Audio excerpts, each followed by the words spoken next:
Por que o pecado realmente não compensa?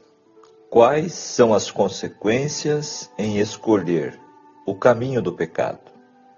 E o que devemos fazer para escapar da ilusão que o pecado oferece a cada pessoa neste mundo? Olá, um feliz despertar com Deus a você, com a graça e a paz de Jesus. Vamos dar mais um passo em nossa jornada bíblica, Despertar com Deus. Hoje o nosso estudo será no capítulo 36 de 2 Crônicas, o capítulo final deste livro, encerrando mais um livro em nossa jornada. E vamos estudar o tema Consequências do Pecado neste estudo de hoje. A Bíblia ensina que quem semeia injustiça colhe frutos amargos, reforçando que o mal disfarçado de benefício traz destruição. O pecado é uma ilusão que gera prejuízo, enquanto a obediência e a fé oferecem liberdade e paz duradouras. Chegamos ao capítulo final de 2 Crônicas, onde narra o triste resultado de uma escolha fatal no reinado de Judá e a experiência amarga do cativeiro babilônico. 2 Crônicas 36 narra a queda final de Judá com o exílio babilônico resultante da contínua rebelião contra Deus, apesar de tantos avisos proféticos. O capítulo destaca também a destruição do templo, o cumprimento de 70 anos de cativeiro babilônico e termina com a esperança do retorno sob Ciro, o rei da Pérsia, mostrando a fidelidade de Deus em meio ao juízo. O capítulo nos convida à reflexão sobre a necessidade de obedecer à voz de Deus hoje, evitando a obstinação e confia na restauração divina.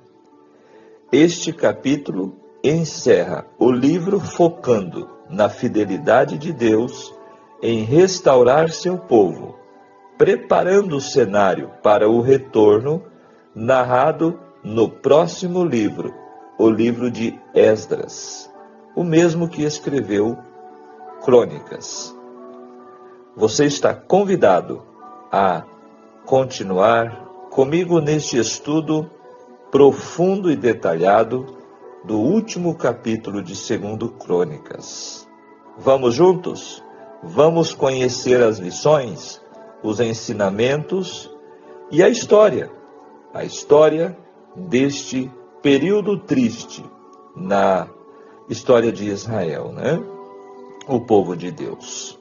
Deixe o seu like, o seu joinha, compartilhe com alguém este estudo, esta reflexão, e no final deixe o seu comentário. E se você ainda não é inscrito, inscreva-se, pois aqui nosso estudo é profundo e detalhado. Agora vamos à análise dos textos deste capítulo, conforme o contexto para a época, conforme o registro histórico. Versos 1 e 2 destacam-nos o seguinte: o povo da terra era um termo técnico que fazia menção a um grupo de líderes, como um conselho de anciãos ou uma espécie de parlamento informal. Este grupo agia em épocas de crise, como foi no caso da morte do rei Josias. Sua perda foi pior que pelo fato de ele ter pelo menos 4 filhos que poderiam sucedê-lo. Josias pode não ter deixado clara a sua escolha, quem seria o seu sucessor. E assim, Joanã era o filho mais velho, seguido por Jeoaquim, Zedequias e Salum. Quando fala Salum e Joacás, era a mesma pessoa. No livro de Jeremias. O verso 3 nos traz o rei do Egito, Neco, o mesmo que então matou a Josias. E o reino de Judá tornou-se agora um estado vassalo do rei Neco, né? Conforme vimos no estudo de ontem, ele já se tornou enfraquecido. E o rei Neco, o faraó, exigiu a mudança de nome para Eliaquim. Seu nome Jeoaquim significa o Senhor estabelece. E Eliaquim, meu Deus estabelece. Era uma mudança insignificante, mas serviu para mostrar que o faraó tinha plenos poderes sobre ele. Versos sim, e também diz que ele foi levado ao Egito, preso. Versos 5 e 6 começa a descrever o Nabucodonosor, que foi o fundador do Império Neobabilônico. Era filho de Nabopolassar, o que fundou o Império Babilônico. E agora Nabucodonosor estava, então, travando batalhas contra Neco, o rei do Egito, e também se voltou a Jerusalém. Ali ele amarrou Jeoaquim para o levar à Babilônia. O verso 7 e 9 destaca que Nabucodonosor saqueou a maioria dos tesouros do templo, cumprindo-se assim a profecia feita um século antes ao rei Ezequias. Quem acompanhou o nosso estudo, no capítulo 20, se lembra que quando Ezequias apresentou todos os seus tesouros aos embaixadores de Babilônia, Deus o repreendeu através do profeta, dizendo que um dia tudo aquilo seria levado à Babilônia. E agora chegou o tempo. Nos versos 10 e 11, descreve Zedequias, o filho mais novo de Josias, e que se tornou rei pela indicação do próprio Nabucodonosor. Ou seja, agora o povo de Judá já era dominado por nações estrangeiras. Neste tempo, Jeremias foi o profeta que aconselhava, que advertia o rei. Por volta de 588 a.C., Zedequias se rebelou contra o rei Nabucodonosor. E então Nabucodonosor capturou Jerusalém depois de um cerco de 2 anos. Agora o verso 14 destaca as abominações dos gentios, referindo-se à idolatria e toda imoralidade que acompanham. Agora o rei Zedequias e seus conselheiros foram fundo nas abominações, bem como o povo também. Os mensageiros de Deus, os profetas, sempre os advertindo. Mas o verso 16 destaca que não houve remédio algum. Não significando isso que Deus tenha ficado sem opções ou esgotado sua habilidade de salvar, mas aqui sugere que ele perdoou os israelitas, restaurou-os várias vezes, mas eles ultrapassaram as fronteiras da graça de Deus e assim se desqualificaram para qualquer outra consideração. O ponto onde não há mais retorno foi alcançado. O que permaneceu, no entanto, foi uma expressão final da iniciativa divina para dias futuros. No verso 15 destaca que os profetas madrugavam,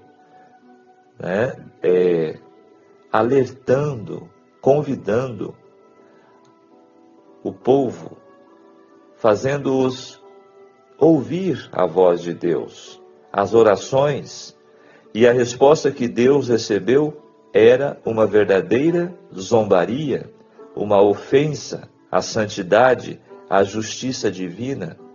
E agora eles estavam realmente em uma situação precária. Profetas, pragas, perseguições e reformas. Tudo isto não foi suficiente para fazê-los arrependerem-se. Deus advertiu Judá a respeito de seu pecado e continuamente restaurava, perdoava.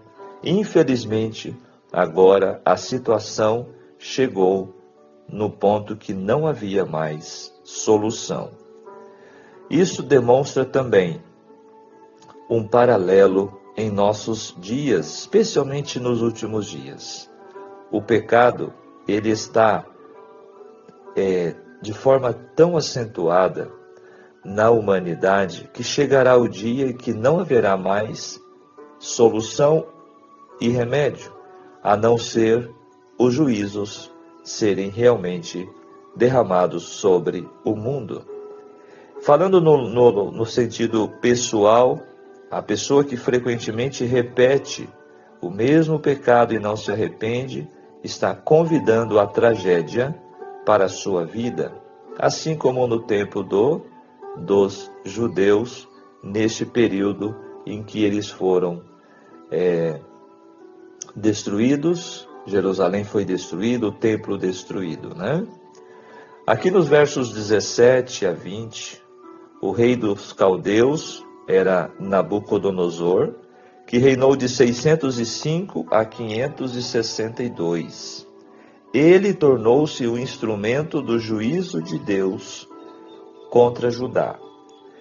E até o tempo do reino da Pérsia, quando Ciro conquistou a Babilônia em 539 e permitiu que os judeus retornassem para Jerusalém no ano seguinte, ou seja, 538 antes de Cristo. Nos versos 17 a 21, neste trecho que analisa a queda de Judá, as palavras tudo ou todos aparecem 7 vezes, enfatizando a maior calamidade para a nação. Destacando que, quando Israel pecou, o Senhor permitiu que os assírios executassem juízos contra eles.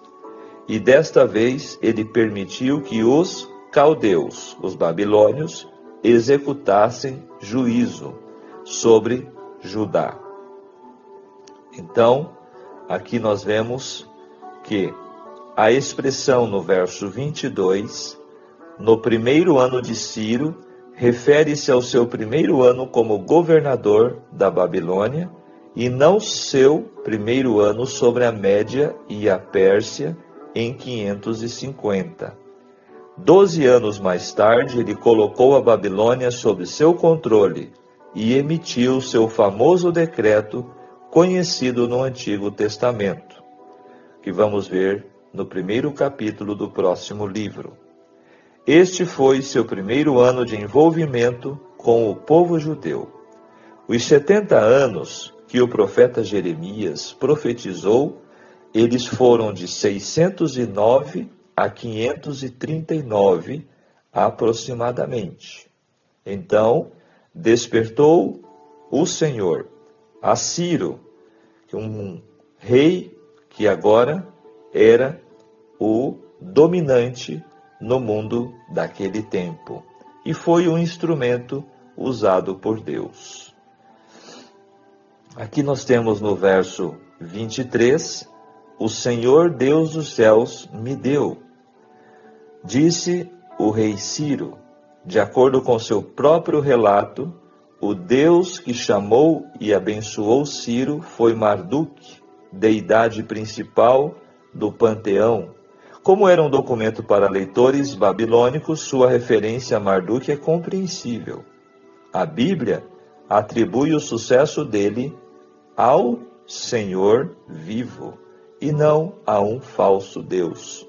Foi o próprio Deus quem deu soberania para Ciro, ordenou que ele reconstruísse o templo de Jerusalém e o inspirou a libertar os judeus para voltarem ao próprio país.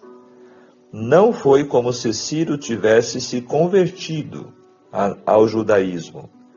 Como Nabucodonosor e Dario, Ciro estava disposto a incluir o Deus de Israel entre os deuses que ele reconhecia e exaltava. O templo, a cidade santa estavam em ruínas, mas o Senhor não havia terminado ainda. Ele estava prestes a levar os israelitas de volta para a sua terra e renovar suas promessas para salvá-los e restaurá-los. Aqui fecha os comentários dos versículos deste capítulo final de 2 Crônicas, destacando, portanto, a derrota, a queda do reino de Judá, o exílio babilônico e também a promessa de Ciro em enviar de volta os exilados. Foram deportados aproximadamente 4.600 pessoas para a Babilônia. E também os que totalizavam, segundo, pouco mais de 20.000. Foram por mais de uma ocasião o exílio, né? Agora, o livro Profetas e Reis traz-nos alguns detalhes interessantes sobre este período. Os primeiros anos do reinado de Jeoaquim foram cheios de advertências de próxima condenação. A palavra que o Senhor falara pelos profetas estava prestes a ser cumprida. O poder da Assíria, ao norte, por tanto tempo supremo, não mais devia reger as nações.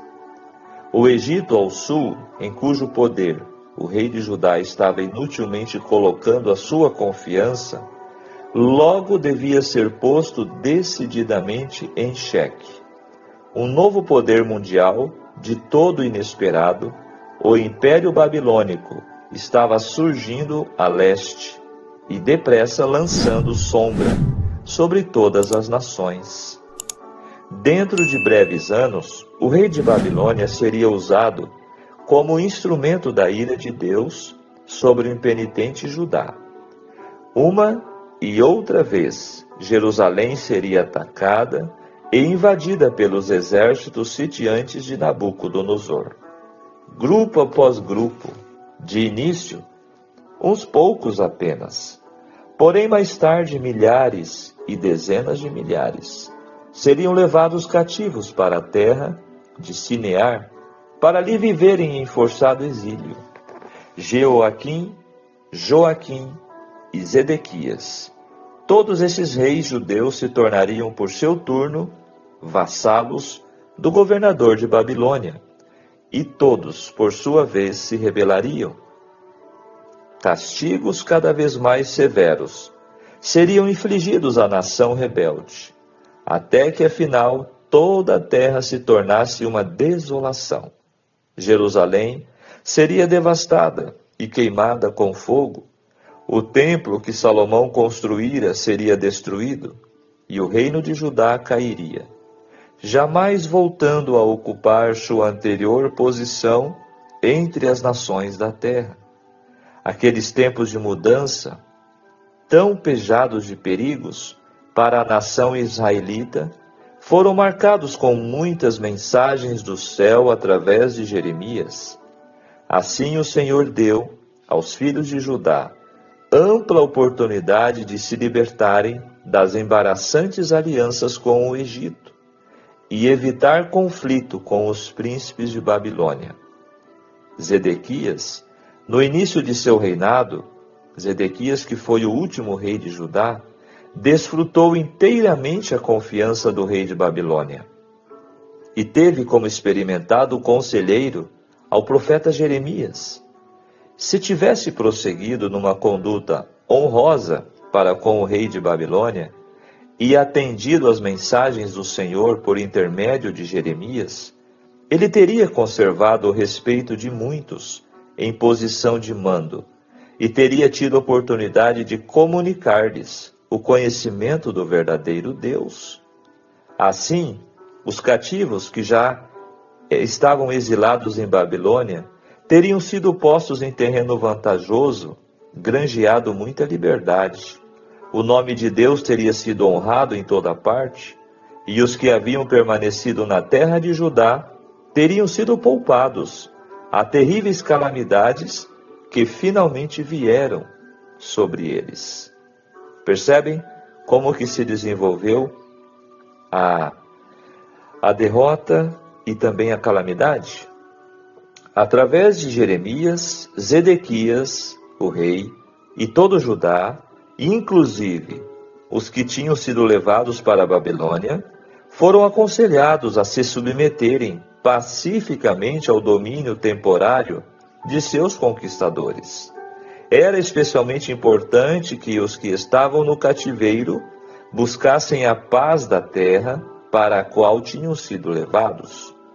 Isto, entretanto, era contrário às inclinações do coração humano, e Satanás, tirando vantagem das circunstâncias, fez que se levantassem entre o povo falsos profetas, tanto em Jerusalém como em Babilônia, os quais declaravam que o jugo do cativeiro seria logo quebrado e o anterior prestígio da nação restaurado. Por intermédio de Daniel e outros dentre os hebreus cativos. Então vejam que Daniel foi um dos que já estavam em Babilônia. O monarca babilônio tinha sido informado do poder e suprema autoridade do verdadeiro Deus. E quando Zedequias, uma vez mais, solenemente prometeu permanecer leal, Nabucodonosor requereu dele que fizesse esta promessa com juramento em nome do Senhor Deus de Israel. Tivesse Zedequias respeitado esta renovação do seu concerto com juramento, sua lealdade teria sido uma profunda influência sobre a mente de muitos que estavam observando a conduta daqueles que diziam reverenciar o nome e estimar a honra do Deus dos hebreus. Mas o rei de Judá perdeu de vista seu alto privilégio de honrar o nome do Deus vivo. De Zedequias está escrito: fez o que era mal aos olhos do Senhor seu Deus, não se humilhou perante o profeta Jeremias, que falava da parte do Senhor, e depois disto se rebelou contra o rei Nabucodonosor, que o tinha juramentado por Deus. Endureceu a sua cerviz e tanto se obstinou no seu coração que não se converteu ao Senhor Deus de Israel, conforme destacam os versos 12 e 13. O dia do ajuste final tinha chegado para o profano e ímpio príncipe. Tira o diadema, o Senhor declarou, levanta a coroa. A Judá não seria mais permitido ter um rei até que Cristo mesmo estabelecesse o seu reino. Ao revés, ao revés, ao revés a porei. Foi o edito divino com respeito ao trono da casa de Davi. Ela não será mais, até que venha aquele a quem pertence de direito, e a ele a darei. Escreveu o profeta Ezequiel, no capítulo 21, versos 25 a 27. No ano 9 do reinado de Zedequias, Nabucodonosor, rei de Babilônia, veio contra Jerusalém, ele e todo o seu exército, a fim de sitiar a cidade. A perspectiva para Judá era desesperadora, pois os profetas alertaram e avisaram. Entre os justos que ainda restavam em Jerusalém, a quem tinha sido tornado claro o propósito divino, alguns havia que se determinaram colocar, além do alcance das mãos cruéis, a sagrada arca que continha as tábuas de pedra, sobre a qual haviam sido traçados os preceitos do Decálogo. Olha que revelação esse texto traz. Portanto, nesse tempo, antes da destruição de Jerusalém, a Arca da Aliança foi escondida, com lamento e tristeza, numa caverna, onde devia ficar oculta do povo de Israel e de Judá por causa de seus pecados, não mais sendo-lhes restituída. Esta sagrada arca ainda está oculta, jamais foi perturbada desde que foi escondida. Olha que detalhe interessante. Já fizeram até filmes sobre isso, né? Os caçadores da arca perdida. Os negros anos de destruição e morte que assinalaram o fim do reino de Judá teriam levado desespero ao mais resoluto coração, não fosse o encorajamento das predições proféticas dos mensageiros de Deus. Por intermédio de Jeremias em Jerusalém, de Daniel na corte de Babilônia e de Ezequiel junto às barrancas do Quebar, o rio da Babilônia, o Senhor em misericórdia tornou claro seu eterno propósito e deu certeza de sua disposição de cumprir, para com seu povo escolhido, as promessas registradas nos livros, nos escritos de Moisés, aquilo que tinha prometido fazer pelos que se lhe mostrassem fiéis, certamente haveria de realizar-se, pois a palavra de Deus permanece para sempre, destaca 1 Pedro 1:23. E assim diz o Senhor dos Exércitos: ainda neste lugar que está deserto, sem homens, sem animais, em todas as suas idades, haverá uma morada de pastores, que façam repousar o gado. Eis que vem dias, diz o Senhor, que cumprirei a palavra boa, que falei à casa de Israel e à casa de Judá, escreveu o profeta Jeremias, capítulo 33, versos 1 a 14. Assim foi a Igreja de Deus, naquele tempo confortada, numa das horas mais escuras do seu longo conflito com as forças do mal. Satanás havia aparentemente triunfado em seus esforços para destruir a Israel. Mas o Senhor estava no comando dos acontecimentos do presente, e durante os anos que se seguiriam, seu povo deveria ter a oportunidade de redimir o passado. Sua mensagem para seu povo, a sua igreja, foi: não temas, pois tu, servo meu Jacó. Nem te espantes, ó Israel, porque eis que te livrarei das terras de longe, e a tua descendência da terra do seu cativeiro. E Jacó tornará e descansará e ficará em sossego, e não haverá quem o atemorize. Porque eu sou contigo, diz o Senhor, para te salvar, porque te restaurarei a saúde, e te sararei as tuas chagas. Capítulo 30 de Jeremias, versos 10, 11 e 17. Fecha o texto aqui na página 474 do livro Profetas e Reis, destacando detalhes deste período tão triste, né, e aflito que o povo de Judá caiu agora em cativeiro. Bem, este capítulo é bastante histórico, é bastante também explicativo sobre as consequências do pecado para o povo de Judá naquele tempo. Agora, vamos trazer os ensinamentos que ele tem para nós hoje. O que é que escraviza? entorpece e destrói pessoas, famílias, países, igrejas e instituições. É o pecado. O declínio da espiritualidade leva à ruína. Porém, a ação clínica divina restaura o caído. Quanto sofrimento por não viver em constante reavivamento. Os períodos de apostasia foram intensos e longos.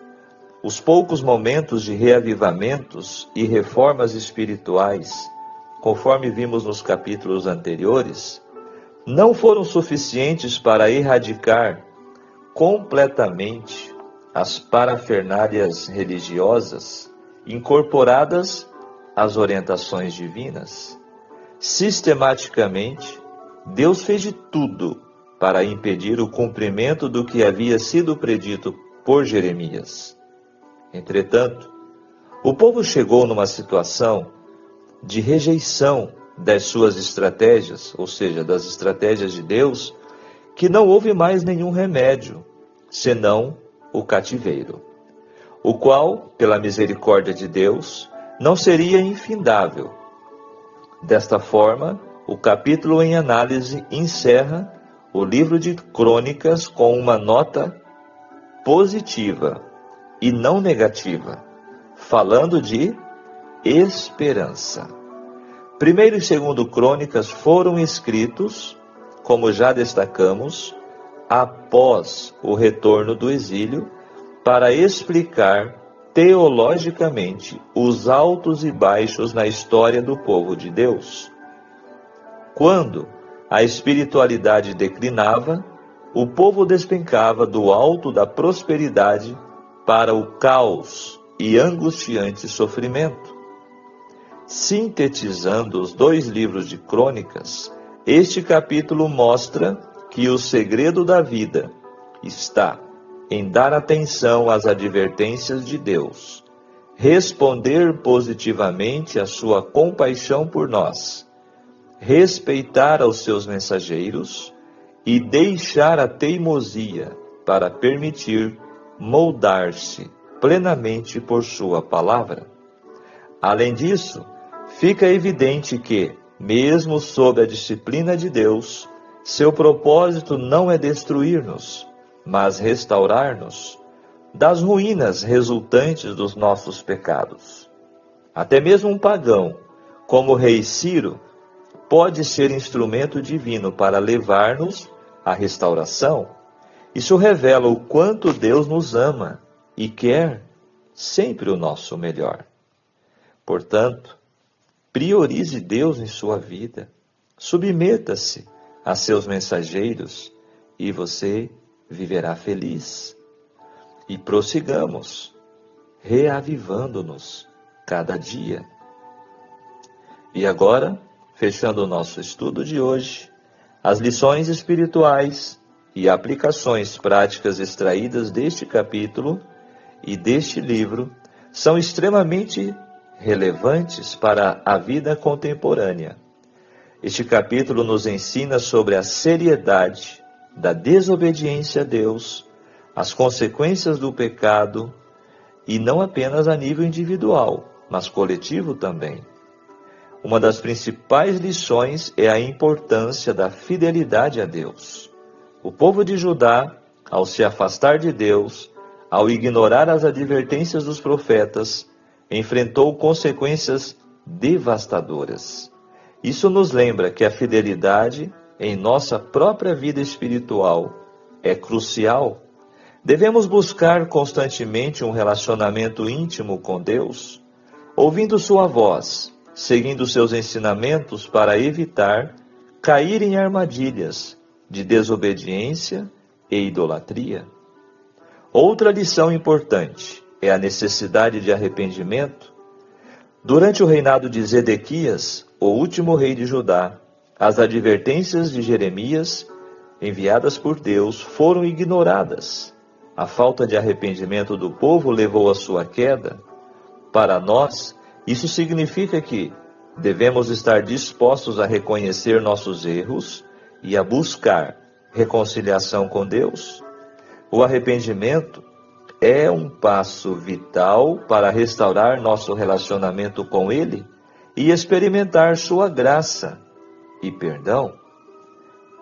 Portanto, andemos neste mundo como peregrinos a caminho da pátria celestial. Que a nossa confiança esteja bem firmada no Senhor e nas palavras de sua inspiração, e Ele nos manterá salvo. E findos os anos do cativeiro do pecado, Ele nos fará prosperar, até que alcancemos a segurança do eterno lar. Vigiemos e oremos. Amém. Muito bem, fechamos segundo Crônicas, pela graça de Deus, mais um livro que juntos estudamos capítulo a capítulo. O pensamento do dia, dentro deste capítulo, é o seguinte: se mantivermos iniquidade em nosso coração, se nos apegarmos a algum pecado de maneira consciente, o Senhor não nos ouvirá, mas a oração que vem de um coração arrependido e contrito, esta será sempre aceita, escreveu Ellen White. Amém? Que Deus nos abençoe, que Deus nos ajude, para que todas as lições, os ensinamentos que conhecemos e recebemos através deste livro possam nos ajudar em nossa caminhada, em nossa jornada com Deus. Vamos orar? Pai querido, Pai amado, santificado seja teu nome, Senhor. Graças te damos por este despertar contigo, em tua palavra, e por alcançarmos a conclusão de mais um livro, com seus ensinamentos, com suas lições. Ajude-nos, Senhor, para que possamos aprender destes escritos, destes ensinamentos. Queira, Senhor, nos ajudar a deixar de lado todos os pecados, deixar de lado tudo aquilo, Senhor, que te desagrada e que possa, Senhor, estar nos levando ao sofrimento e à derrota. Queira, Senhor, nos batizar com teu Espírito Santo, nos conduzir em sua palavra cada momento. Fica conosco em nome de Jesus. Amém. Muito bem. Que Deus te abençoe, que Deus te guarde. Tenham todos um ótimo dia e que a paz do Senhor esteja sobre você. Próximo encontro, nós vamos entrar no livro de Esdras. Vamos conhecer os ensinamentos deste pequeno livro para nós. Espero você em nosso próximo estudo. Até lá, um grande abraço. Tchau, tchau.